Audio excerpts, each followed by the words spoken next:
This is the fourth time I've been speaking at the Dutch Film Festival, and I've spoken before basically about the differences between games and movies and where there's sort of overlap. This time I wanted to do it a little bit differently. I wanted to actually show you how we make our games and basically how we make the movies specifically in our games.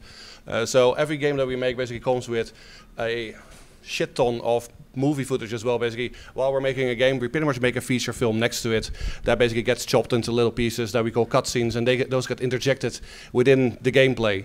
That is basically the traditional model that you tell tell stories within games. So I'm gonna take you to 10 years of basically how we've made Killzone. Yeah, that's me. So let's just skip that. So we've made 6 titles right now. Basically, I'm going to focus on the 4 big ones, the ones that were for the consoles. So Killzone 1 till 4. Basically, we still call it 4, but it's called Shadowfall, of course. So first, let's start with Killzone 1 on PS4. Sorry. On PS2. This was 2004, so this was pretty much the first game that we made. And in terms of cinematic methodology, basically we didn't actually know anything at that point. Most of us came either just out of school or were working with web companies. We had never really made anything that looked like a game or even like a movie. So we were really trying to kind of find a format on how we could tell the story and also basically how we could plan for it. So what I'm going to show you is basically how we sort of dealt with, first of all, basically getting an idea of the story that we wanted to tell. So this is basically a... These cops are getting worse. Anyone else receiving? We're getting cut off here. So this is an animatic, as we call them. It's basically us in the garden of our office, basically pretending to play a cutscene. Working out basically where the camera needs to be, what the action is going to be, working on the dialogue, just basically seeing what sort of action, what we wanted from it. And as you can see, basically this is sort of like first class of film school, basically below that even. And basically after we've done this, basically we would take it to the animators and they would literally almost sort of rotoscope over the action, trying to reanimate everything. So characters would change, of course, and a little bit of the action would change. But as you can see, basically a lot of the blocking is still as it was basically in our original intention. Can I join next time? Yeah, well, awesome. we don't. You still have the backyard? This stuff was super fun. Basically, we used to build entire fortresses out of cardboard boxes and run around with Nerf guns. Unfortunately, we don't do it like this anymore, which is kind of a shame. Of course, basically, the performance of these things is really fucking bad. Basically, so what happened quite a lot is basically that we would get voice actors in, famous people. Like in this case, basically, we had Ronnie Cox. He's the bad guy from RoboCop, if you remember. So basically, for the first Killzone, we got this guy to help us basically with some of the performances, so that at least the acting would be a little bit on par. Can we go a little bit louder? And then basically again, the animators would take that almost more as an inspirational piece and reanimate it. You don't get it, do you? They see us as the aggressor. They are fighting to claim what we once stole from them. As you can see, some of the gestures sort of match, but it's quite inspired by the performance instead of actually being the performance of the actor. So basically around that time, basically we also started exploring with a new technique, motion capture. Motion capture is super important for video games. Basically, there's really no way to tell stories anymore without doing it. Of course, there are other ways of doing completely different games, but if you do a narrative-based game that has a cinematic feel, you really are gonna have to go to motion capture. So very early on, already in 2004, where we were working on the intro movie for Killzone 1, we had the experience of basically working with motion capture and doing our first piece with it, which was just one character, seeing basically what sort of performance we could get out of it, and that was in the intro movie.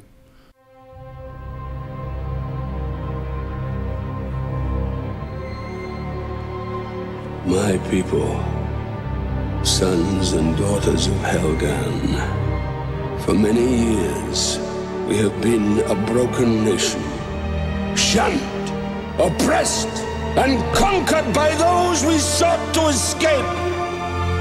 10 years ago, I asked for time, and that time was granted by you. You, the strength in my arm, the holders of my dreams. So as you can see, at least from a character animation point of view, but is the gesturing and the movement, it's a lot better. The face is still rubbish as hell, and that's still something basically that's actually in development in computer games and even in cinema in general. So when we started with Killzone 2, basically we really wanted to use this approach, not basically go back in the garden, although it's super fun, but basically actually do this much more like you would do basically with a proper CGI movie, for example. So blocking it out in animation, going to a motion capture set, capturing everything. I've got a little bit of a breakdown of how that process works here after this slide. So we would start basically with storyboards, a very traditional approach basically that if you're film students yourselves or filmmakers, basically you would do it like a mock-up voice on top of it, so that basically we have an idea of how the dialogue would run and the writers could change it a little bit. And then we would go to this stage, which is basically the in Maya, just really roughly blocking it out. So the simple animations, where we get a feel of basically the setting as well as basically how the camera would move through the scene.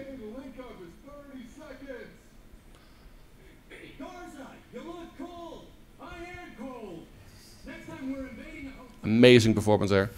And then we actually take it to the motion capture stage, and at this point it gets really complicated. Now basically we have 5, 6 guys basically in the motion capture suits on a make-believe flying platform.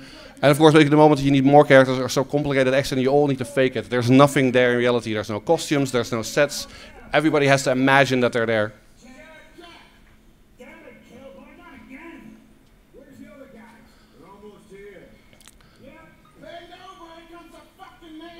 So the other guys are actually the same guys, of course, because you only have 5 actors.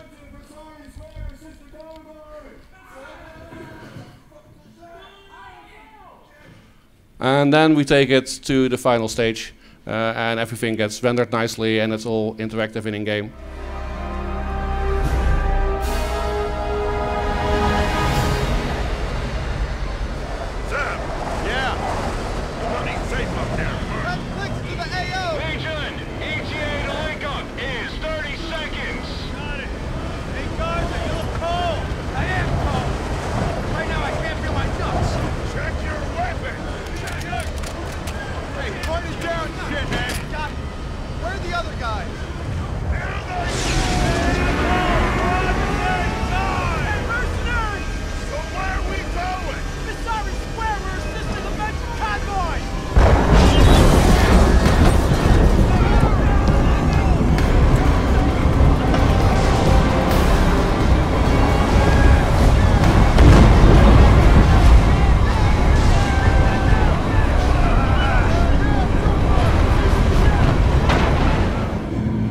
And so on and so on.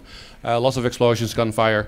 At this point, basically, we're still animating every single face by hand as well, which takes an enormous amount of work. Basically, you have to put your best animators on this, and they can't really do anything for the entire project, but it's basically meticulously hand animating every single facial posture. So for one of the characters, basically, we tried what was then quite a new approach, which is facial motion capture. At this point, you put the same dots that the guys have on the suits, you put them on somebody's face, and you try to capture their performance as well.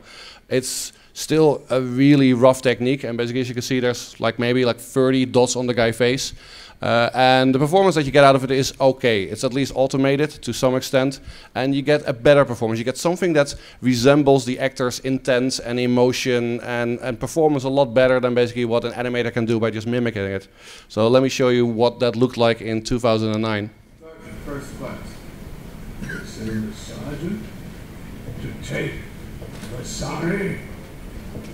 Are your commanders really all so afraid? War's over, Vasari. You lost. Really, Sergeant? And who won? The cowards who commanded you and your comrades here. So as you can see, basically there's only one of the actors that actually has the markers on his face. That's because basically the technique is so limited that you can really only have one guy doing this, because it confuses the entire system. You can only have so many dots in the space. And that also limits the quality of the animation that you get there.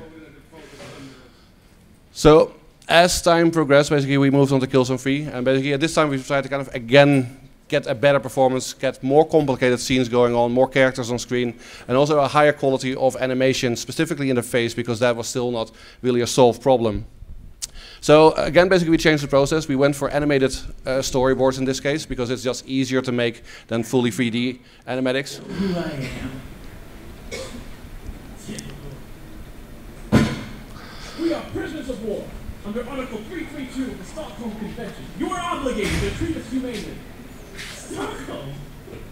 What planet do you think you're on? So this is actually quite a useful process. It's actually super fast, and you get a really good idea basically about what you're going to get as long as basically you keep to your storyboard when you actually go onto stage. On stage it gets really complicated. You can see the mood board in the bottom. You can see basically we've got 3 characters moving about here. They actually need to jump around in the mocap space to capture the entire scene because the space that we're trying to mimic is actually bigger. Then we got other characters moving in as well. You got Malcolm McDowell here with like 140 points on his face. At this point, the motion capture becomes so complicated that the guy actually has to stand still. He can't be acting himself. Basically, we have another actor that plays Malcolm McDowell while he's on stage somewhere else acting his face. And then basically even more characters basically pop in. The Stockholm Treaty. Stockholm? What planet do you think you're on?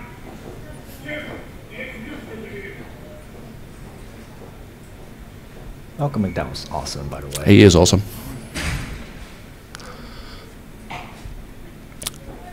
Now, the interesting thing about basically this whole process is that camera comes pretty late. Basically, if you're doing film, it's almost the first thing that you do. And this is basically, it's an intermediate step, and you can still change your camera extensively while you're working on it. So this is basically what we call the camera blockout pass, where we put all the animation and all the mocap in there again, and we start moving the camera around to see basically how we want it actually to look. We can still change the lighting, the position of the characters. It's a very fluid process in that regard. And then basically this is how it finally looks in game when it's properly lit and shaded and all the pretty stuff has been added.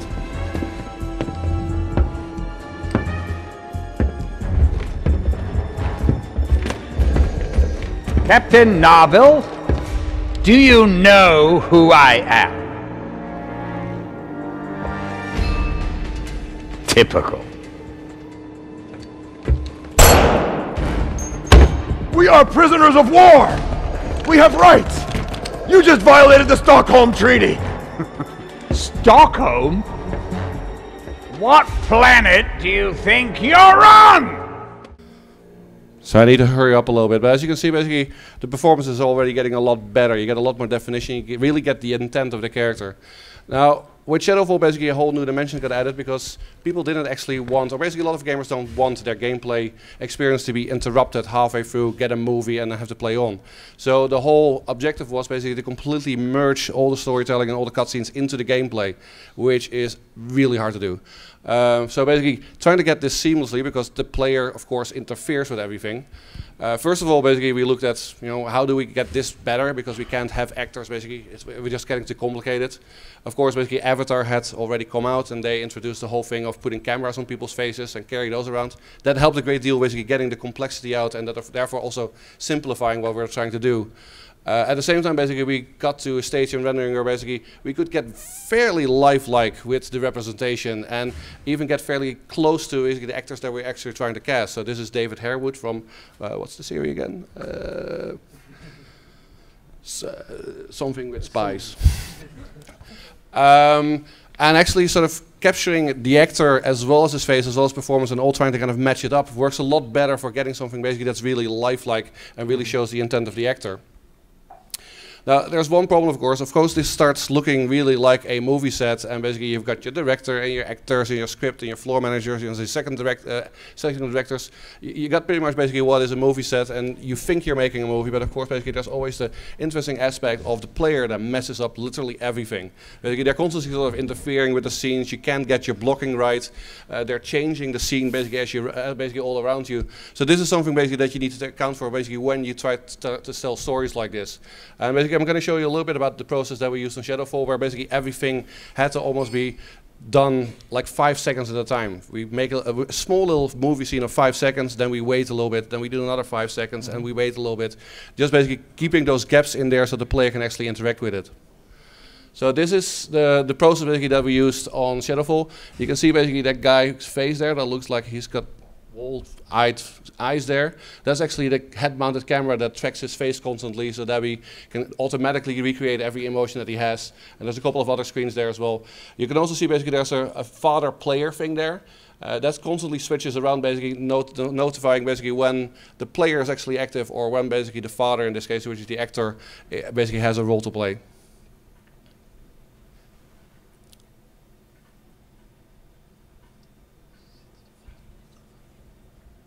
This is last. Okay. So that in the corner is basically how it actually looks in game. Of course, you don't have that exact framing because the player is constantly moving around.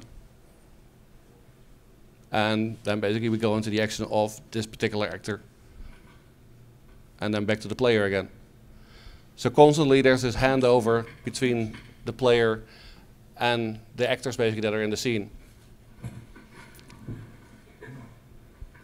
And then basically when you actually get to the game itself, we get something basically that actually starts to look like an actual interactive storytelling moment.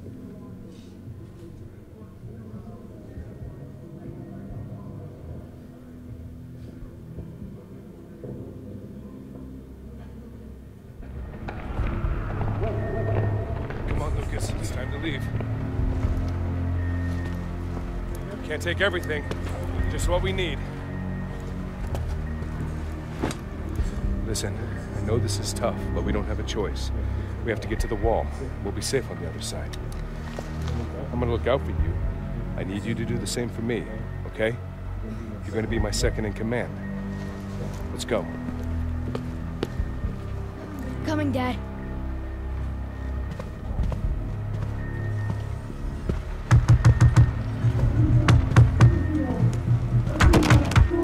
This way, quick.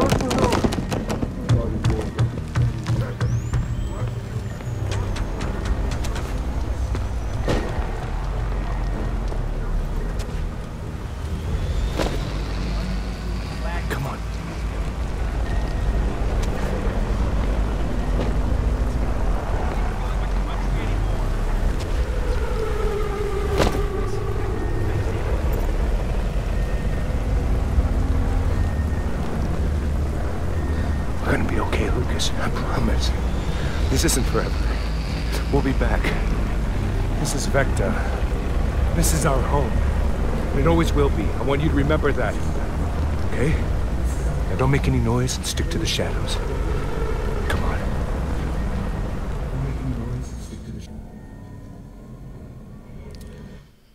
So that's the current state of things. Okay, thank you. Thank you, Jan-Bart.